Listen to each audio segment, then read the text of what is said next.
السلام علیکم تمام ناظرین کو خوش آمدید۔ میں ہوں محمد عرفان برکاتی اور آپ دیکھ رہے ہیں چینل پاور آف عاشق رسول۔ آج کی ہماری ویڈیو کا ٹاپک ہے قبر پر حاضر ہو کر فریاد کرنا یا وصال کے بعد صاحب قبر کا وسیلہ لینا، کیونکہ منکرین کے یہاں وسیلہ صرف وہی جائز ہے جو کسی زندہ انسان اور سامنے حاضر انسان کا لیا جائے، اور پھر قبر پر حاضر ہو کر فریاد کرنا یہ تو منکرین کے یہاں شرک ہے۔ تو آج انشاءاللہ تعالی ہم یہاں پر صرف ایک حدیث پیش کریں گے جس سے یہ ثابت ہوتا ہے کہ قبر پر حاضر ہو کر فریاد کرنا یا وصال کے بعد وسیلہ لینا یہ قطعاً ناجائز نہیں ہے، بلکہ یہ جائز ہے اور یہ صحابہ کا طریقہ ہے۔ آگے بڑھنے سے پہلے میں اپنے تمام نئے آنے والے احباب سے کہنا چاہوں گا کہ اگر اب تک آپ نے ہمارے چینل کو سبسکرائب نہ کیا ہو تو نیچے ریڈ بٹن دبا کر چینل کو ضرور سبسکرائب کر لیں اور ساتھ ہی بیل آئیکن کو ضرور پریس کر دیں تاکہ ہماری آنے والی ہر نیو ویڈیو کا نوٹیفیکیشن آپ کو وقت پر ملتا رہے۔ تو چلیں شروع کرتے ہیں۔ یا رسول اللہ یا رسول اللہ یا رسول اللہ۔ امام بخاری کے استاد امام ابو بکر بن ابی شیبہ نے اپنی کتاب مصنف ابن ابی شیبہ جلد نمبر 10 صفحہ نمبر 463 پر ایک روایت نقل کی ہے۔ روایت سن لیں۔ حضرت مالک الدار سے روایت ہے کہ حضرت عمر رضی اللہ تعالیٰ عنہ کے زمانے میں ایک بار قحط پڑ گیا تو ایک شخص نبی کریم صلی اللہ تعالیٰ علیہ وسلم کی قبر پر حاضر ہوا اور یوں کہنے لگا، اے اللہ کے رسول، اپنی امت کے لیے پانی طلب کیجئے، وہ ہلاک ہو گئی ہے۔ تو نبی کریم صلی اللہ تعالیٰ علیہ وسلم اس کو خواب میں نظر آئے اور اس سے کہا کہ عمر کے پاس جا کر میرا سلام کہنا اور بتاؤ کہ اللہ عنقریب بارش دے گا، اور کہو کہ نرمی اختیار کرے، نرمی اختیار کرے، نرمی اختیار کرے۔ بس وہ شخص حضرت عمر رضی اللہ تعالیٰ عنہ کے پاس آیا اور اپنے خواب کی خبر دی تو حضرت عمر رضی اللہ تعالیٰ عنہ یہ خواب سن کر رونے لگے اور فرمایا، یا اللہ، میں ہرگز کوتاہی نہیں کرتا مگر جب تک میں عاجز نہ ہو جاؤں۔ اسکین پیج آپ کی اسکرین پر موجود ہے۔ یہ حدیث بالکل صحیح ہے اور یہ قبر پر حاضر ہو کر فریاد کرنے کا ایک واضح ثبوت ہے، اور حضرت عمر رضی اللہ تعالیٰ عنہ وہاں پر موجود تھے، انہوں نے بھی خواب کو سنا، اس شخص کی بات کو سنا، اس سے آپ نے نہیں فرمایا کہ یہ شرک ہے۔ اگر ایسا کچھ شرک ہوتا تو حضرت عمر رضی اللہ عنہ اس شخص کو خود تنبیہ کرتے، اس سے کہتے کہ یہ تم نے غلط کیا، یہ کرنا جائز نہیں ہے، لیکن خود حضرت عمر رضی اللہ تعالیٰ عنہ نے اس شخص کے خواب کو قبول کیا۔ تو اس سے ہمیں پتہ چلتا ہے کہ حضرت عمر رضی اللہ تعالیٰ عنہ کے نزدیک بھی قبر پر حاضر ہو کر فریاد کرنا یہ بالکل جائز ہے، درست ہے۔ جب حضرت عمر رضی اللہ تعالیٰ عنہ کے نزدیک یہ شرک نہیں ہوا تو بھلا کسی اور کے کہنے سے یہ کیسے شرک ہو جائے گا؟ اس روایت پر اعتراض کرتے ہوئے انجینئر علی مرزا کیا کہتے ہیں، ذرا ان کی زبانی سن لیجئے۔ لیکن قبر مبارک پہ جا کے کسی صحابی نے کوئی بھی صحیح سند سے ثابت نہیں۔ ایک کمزور سی روایت المصنف ابن ابی شیبہ سے پیش کرتے ہیں، اس میں بھی آمش مدلس ہیں اور ان سے روایت کر رہے ہیں، سما کی تصریح نہیں ہے۔ انجینئر علی مرزا نے اس روایت کو ضعیف ثابت کرنے کے لیے یہ اعتراض کیا ہے کہ اس روایت میں ایک راوی ہیں آمش اور وہ ان سے روایت کر رہے ہیں اور وہ مدلس ہیں، اور مدلس کی ان والی روایت سما کی تصریح کے بغیر ضعیف ہوتی ہے۔ تو چلیں جواب سن لیں۔ جیسا کہ ہم پہلے بھی آپ کو بتا چکے ہیں کہ انجینئر علی مرزا اسے بالکل بھی اصول حدیث کا علم نہیں ہے، یہ جب جس روایت کو چاہتا ہے اعتراض کر کے اسے ضعیف بتانے لگتا ہے، اور جب جس روایت کو دل چاہتا ہے اس کو صحیح مان لیتا ہے۔ تو چلیں انشاءاللہ تعالی ہم اس روایت پر موجود تمام اعتراضات کے جواب دیں گے۔ اس پر سب سے پہلا اعتراض جو انجینئر علی مرزا نے پیش کیا اس کے ہمارے پاس 3 جواب ہیں۔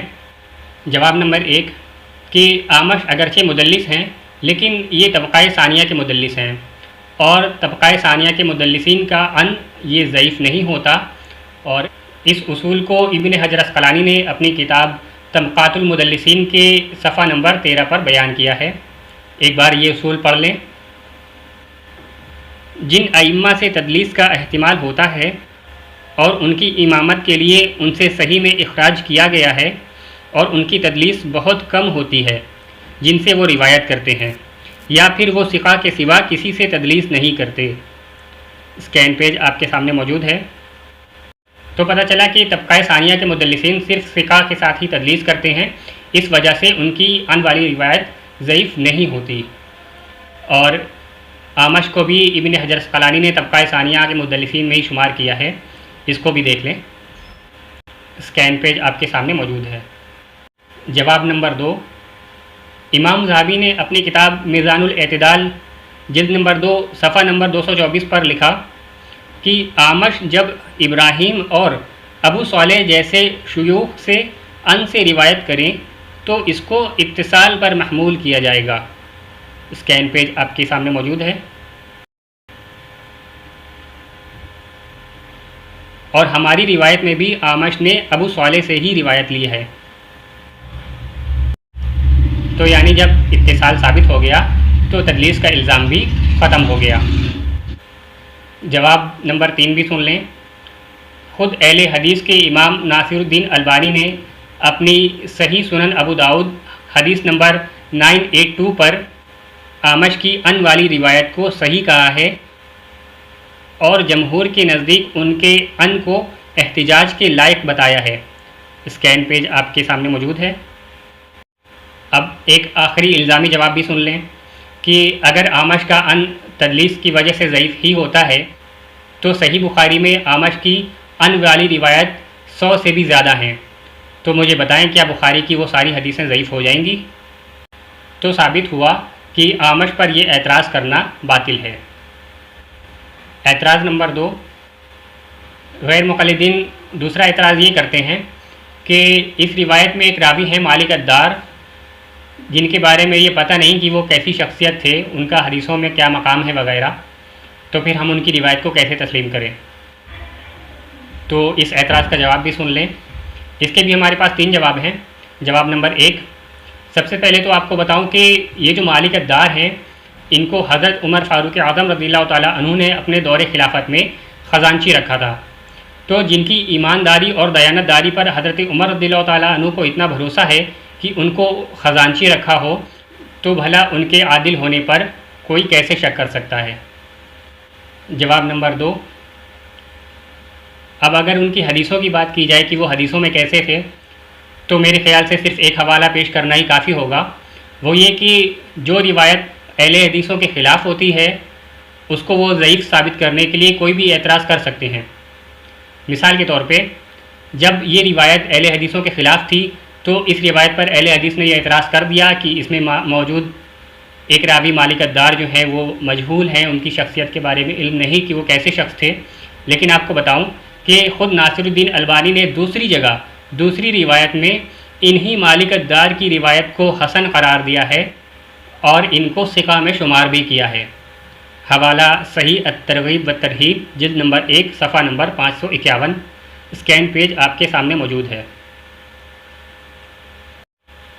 تو پتہ چلا کہ ناصر الدین البانی خود مالک الدار کی روایت کو حسن کہہ رہے ہیں اور ان کی توثیق کر رہے ہیں، یعنی کہ ان کے صحیح ہونے کا اقرار کر رہے ہیں، لیکن فرق صرف اتنا ہے کہ وہاں پر روایت اہل حدیث کے خلاف نہیں ہے، اس لیے مالک الدار صحیح ہے، وہاں پر حسن ہے، اور یہ روایت جو ہم نے پیش کی ہے یہ اہل حدیث کے نظریے کے خلاف ہے، اس لیے اس روایت میں انہوں نے مالک الدار کو مجہول کہہ دیا اور ان کو کمزور ثابت کرنے کی کوشش کی ہے۔ تو پتہ چلا کہ مالک الدار کی روایت کی تحسین خود اہل حدیث کے گھر سے ثابت ہے۔ جواب نمبر 3 بھی سن لیں۔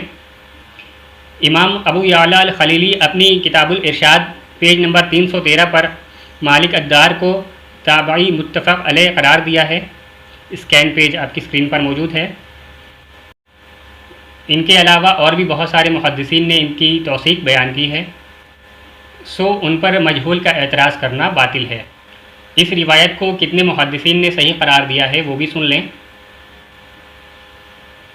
ابن کثیر نے اپنی مسند فاروق صفحہ نمبر 317 پر اسے صحیح قرار دیا۔ اسکین پیج آپ کے سامنے موجود ہے۔ امام قسطلانی نے مواہب اللدنیہ میں جلد نمبر 4 صفحہ نمبر 276 پر اسے صحیح قرار دیا۔ اسکین پیج آپ کے سامنے موجود ہے۔ ابن کثیر نے اپنی دوسری کتاب البدایہ والنہایہ کے جلد نمبر 7 صفحہ نمبر 101 پر اسے صحیح کہا۔ امام سمہودی نے اپنی کتاب الوفا جلد نمبر 1 صفحہ نمبر 417 پر اسے صحیح کہا۔ امام ابن حجر الحیثمی نے اپنی کتاب جواہر المنظم صفحہ نمبر 152 اور 153 پر اسے نقل کیا اور اسے صحیح کہا۔ امام یوسف بن اسماعیل نبہانی نے اپنی کتاب حجت اللہ علی العالمین صفحہ نمبر 573 اور 574 پر اسے نقل کیا اور صحیح قرار دیا۔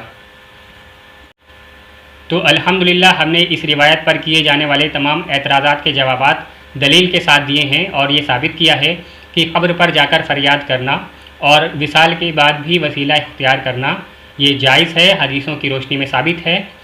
اور جب حضرت عمر رضی اللہ تعالیٰ عنہ نے اس کو شرک نہیں کہا تو بھلا کسی کی کیا مجال کہ وہ اس کو شرک کہے۔ اور اس روایت پر بیان کرنے کے لیے الحمدللہ ہمارے پاس اتنا تفصیلی جواب ہے کہ ابھی اس ایک روایت پر مزید 1 گھنٹہ بولا جا سکتا ہے، لیکن ویڈیو زیادہ لمبی نہ ہو اس لیے اتنا کافی ہے۔ ویڈیو پسند آئے تو اسے زیادہ سے زیادہ لائک کریں، اپنے دوست احباب کو شیئر کریں، چینل کو سبسکرائب کریں، ہو سکتا ہے آپ کے ذریعے کسی کی اصلاح ہو جائے۔ السلام علیکم ورحمۃ اللہ وبرکاتہ۔